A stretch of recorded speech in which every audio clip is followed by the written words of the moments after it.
आज़ाद हुआ, आज़ादी के बाद जब बिहार नाम का एक थप्पा तगमा हमारे मैथिल समुदाय पर डाल दिया गया, तब से ही हम लोग विरोध कर रहे हैं मिथिला राज्य की। ये बात बहुत लोगों को नहीं पता है। दूसरी बात कि मिथिला पहले देश हुआ करता था, तो हम तो राज्य की मांग कर रहे हैं। साजिश के तहत हमें लगातार बांटा गया। पहले आधा हिस्सा नेपाल को दे दिया गया, फिर कुछ हिस्सा झारखंड को दे दिया गया, वो सभी मिलों को बंद कर दिया गया साजिश के तहत कि मिथिला के उत्तर बिहार को लेबर जोन बनाया जाए। एक राइटर ने लिखा हुआ है, वही हमारे ऊपर अभी हो रहा है। बीए किया, नौकर बने, पेंशन मिली और मर गए। आज जय श्री राम के नाम पे देश में सरकार बन रही है, लेकिन हम लोग जय श्री राम के बदले जय सिया राम कहते हैं। हम नहीं, हिमालय और गंगा बांट के रखी है मिथिला को। हिमंग से गंग के बीच की जो भूमि है वो मिथिला है। सरकारें कौन होती है आपको बताता हूँ। राम के नाम पर अयोध्या चल रहा है ना, सीता के नाम पे सीतामढ़ी नहीं चल सकता है। ये नीतीश कुमार के जेडीयू का ऑफिस है, ये जंतर मंतर है, और उधर बिहार से अलग राज्य बनाए जाने की मांग उठ रही है। हमारा अधिकार छीनने में, लेने में कोई नहीं रोक सकता। हमारी भरपाई हम मिथिला के लोग ही करेंगे, और हम लोग छाती पे चढ़ने का काम करेंगे वर्तमान सरकार का। मधुबनी, दरभंगा, समस्तीपुर, मुजफ्फरपुर जितने भी हमारा है ना, वहाँ पे आज तक कुछ भी प्रोग्रेस नहीं हुआ है। इसी वजह से हम लोग चाह रहे हैं, प्रोटेस्ट में आए हैं, जो कि मिथिला राज्य को अलग से दर्जा दिया जाए। मिथिला के क्षेत्र के लोग के नहीं मिलना चाहिए, देश में दोसर राज्य के लोग के मिले का सवाल है हमारा सबके बीच में। तो एक होता है ना, जो दिल्ली में रहता है, जो यहाँ का लोकल है या मान लो यूपी में है, उनको वहाँ पे रोजगार मिला हुआ है, उनके माँ बाप उनके साथ रहते हैं बचपन से लेके। अपना एक बच्चा का अपना जो होता है ना, माँ बाप की ख्वाहिश पूरी होती है। हमारे माँ बाप हमेशा यही सोचते रहते हैं, जो हमारा बेटा आएगा, हम गेस्ट की तरह 2 दिन के लिए जाते हैं घर, फिर वापस दिल्ली आना होता है, क्योंकि हमारे यहाँ कोई कुछ है ही नहीं ऑप्शन। उत्तर प्रदेश वाली जो आप बात कह रहे थे, तो लॉकडाउन जो लगा था 2020 के मार्च में, तो जो मास माइग्रेशन हुआ उसमें यूपी वाले थे, बिहार वाले थे, झारखंड वाले थे। तो कैसे लगता है कि अगर मिथिलांचल अलग हो जाएगा तो वहाँ पे जॉब अपॉर्चुनिटी किस तरीके से बनेगी, कैसे मतलब कहाँ से नौकरी आ जाएगा? मिथिलांचल में पहले से ही सब कुछ है, उद्योग, हमारे पास चीनी मिलें थी, हमारे पास कृषि क्षेत्र है, हमारे यहाँ सबसे ज़्यादा उपजाऊ मिट्टी है, हम खेती पे आधारित हैं, हम मखाना है हमारे यहाँ का, हमारे यहाँ मछली है, पान है, बहुत सारी इंडस्ट्रीज़ हैं जिसको बंद कर दिया गया। हम लोग बस दिल्ली, मुंबई, सब बड़े मेट्रो सिटी के हवाले कर दिए गए। हम भर भर के आते हैं यहाँ पे, अब क्या बताएं आपको, जानवरों की ज़िंदगी जीते हैं, और फिर यहाँ से हम वही होता है, हमारी कुछ नहीं। तो मिथिला के पास ऐसा कौन सा रिसोर्स है कि उनको लगता है कि अगर अलग राज्य होंगे तो जॉब क्रिएशन होगा? देखिए, रिसोर्स की जहाँ तक बात है, तो रिसोर्स से राज्य नहीं चलता है।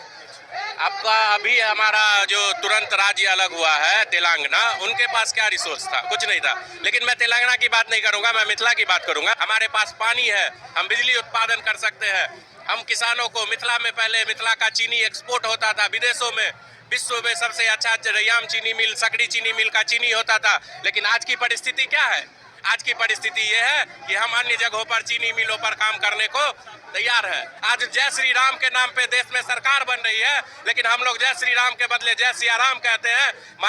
भगवान राम भी तब मर्यादा पुरुषोत्तम राम हुए जब उनका विवाह माता सीता के साथ हुआ। हर एक साल बिहार में बाढ़ आता है, लेकिन वो जू सफारी और पुल ब्रिज बनाते हैं मगध में, तो ये नहीं चलेगा। नीतीश कुमार का जो दोहरा नीति है, हमें उसको खत्म करना। बिहार 2-3 हिस्सों में अभी मतलब एक तरीके से डिवाइड कर सकते हैं, भोजपुर, मगध और मिथिलांचल, है ना, मोटा मोटी यही डिवीजन हो सकता है। तो अगर मिथिला अलग हो जाए, क्या बदल जाएगा? सबसे पहले तो ये बताइए। सबसे पहले तो ये सिस्टम बदल जाएगा। मगध का जो सिस्टम है पटना में, मिथिला की समस्याएं अलग है, मगध की समस्याएं अलग है, भोजपुर की समस्याएं अलग है। लेकिन जो नीतियां बनती है पटना में, वो हमेशा मगध को लेकर नीतियां बनती है। मिथिला के बाढ़ समस्या का कोई निदान नहीं उनके पास। लेकिन अगर नालंदा में पानी की कमी होती है तो वो गंगा को लेकर चले आते हैं। छीन के रहबै, मिला के रहबै, अरे मिथिलाबाद, अरे मिथिलाबाद, मिथिला मैथिल जिंदाबाद। जैसे नीतीश कुमार एनडीए में रहते हुए बिहार के लिए स्पेशल पैकेज नहीं ले पाए, मतलब स्पेशल स्टेट का दर्जा नहीं ले पाए। आप लोगों का मांग दशकों पुराना है, गाहे बगाहे फिर से मतलब न्यूज़ साइकिल में आ जाता है, आप लोग ऐसा प्रोटेस्ट कर लेते हैं। मीनिंगफुल है क्या इस तरीके का प्रोटेस्ट? लगता है कोई मतलब दिशा मिलेगी? मीनिंगफुल इसलिए है बिकॉज ये बात सत्य है कि ये 100 सालों पुरानी मांग है। आपको ये नहीं लगता कि 100 साल पुरानी मांग 100 साल बाद भी जिंदा है? इतने हजारों लोग जगह जगह से आए हैं, ये मीनिंगफुल है तभी। मिथिला राज्य बनना तय है, एक जनाधार तैयार किया जाएगा मिथिला राज्य का, और उसके आधार पर हम अगला चुनाव जो हो रहा है उसको इफेक्ट करने जा रहे हैं। हमारे लोग मिथिला राज्य के मुद्दे पर चुनाव लड़ने जा रहे हैं, और उसके बाद मिथिला राज्य उससे पहले बन जाएगा। जैसे बिहार में 38 जिला है अभी, है ना, तो मोटे मोटे कितने जिले हैं जो कि मतलब मिथिला का हिस्सा बनने की जिनकी पॉसिबिलिटी। दूसरा कहते कुछ हिस्से नेपाल में भी चले गए हैं, तो उन पे भी दावेदारी है। हमारा मांग है 20+ जिला, इसमें केंद्र सरकार के हाथ में ये चीज़ें होती है। केंद्र सरकार अपने आधार पर सर्वे करवाए कि कितना जिला जो है वो मिथिला के अंतर्गत ऐतिहासिक रूप से रहा है, और वो हम लोग उस पर काम करेंगे। तो जो नेपाल वाले हिस्से में मैथिली लोग हैं उनके लिए क्या समाधान होगा? हम ये चाहते हैं कि यहाँ भी मिथिला राज्य हो, और वहाँ भी उन्होंने जो मधेश नाम रखा है वहाँ पे भी एक मिथिला नाम का राज्य हो।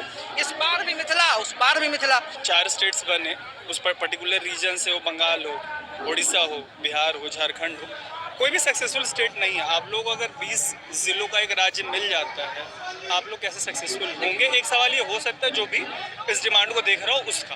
देखिए, पहली बात तो ये कि मैं ये नहीं मानता कि ये जो स्टेट्स हैं वो सक्सेसफुल नहीं हुए हैं। छत्तीसगढ़ एक बहुत सक्सेसफुल स्टेट है, झारखंड एक बहुत सक्सेसफुल स्टेट है। माइग्रेशन तो वहाँ से भी, मास माइग्रेशन वहाँ से भी। बिहार की रिस्पेक्ट में कह रहा हूँ, राज्य बनने के बाद यहाँ से बेहतर स्थिति वहाँ के लोगों की है, ये बात मैं मानता हूँ। दूसरी बात, कितना राज्य बनेगा, आप उत्तराखंड को देख लीजिए, पहले का उत्तराखंड और आज के उत्तराखंड में कितना अंतर है। उनके पास टूरिज्म में फिर हमारे यहाँ टूरिज्म नहीं है क्या?